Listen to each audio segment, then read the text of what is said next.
ବୋଉ ବୋଉ କବାଟ ଖୋଲଲେ ବୋଉ ଏଥିରୁ ମୁଁ ପଳେଇ ଆସିଲି ଲୋ ବୋଉ।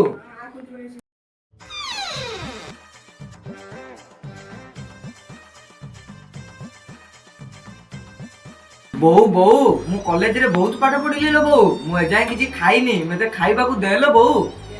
ଏ ପୁଅ, ମୁଁ ଆଜି ବାବୁ ଘରୁ କାମକୁ ଯାଇଥିଲି ରେ, ହେଲେ ମୁଁ ରାନ୍ଧିନି, ତତେ ଖାଇବାକୁ ମୁଁ କେମିତି ଦେବି?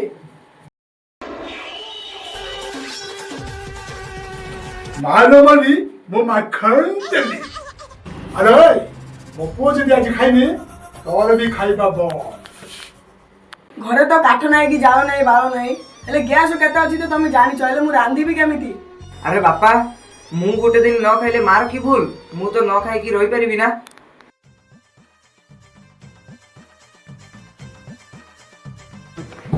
ଆରେ ତୁ ବୁଝୁନୁ, ତୁ ଗୋଟେ ଦିନ ଭୁକରେ ରହିଲେ ଏ ଛାତି କି କେତେ କଷ୍ଟ ହୁଏ, ଏ ମାଇ ଦିନ ଜମା ବୁଝିବନି। ଆରେ ବାପା ବୋଉ, ତମେ ଦୁଇ ଜଣ ମୋ ପାଇଁ ଝଗଡା ଲାଗନି। ମୁଁ ଏଇ ଦିନଟା ଛତୁଆ ପାଣି ପିଇକି ରହିଯିବି।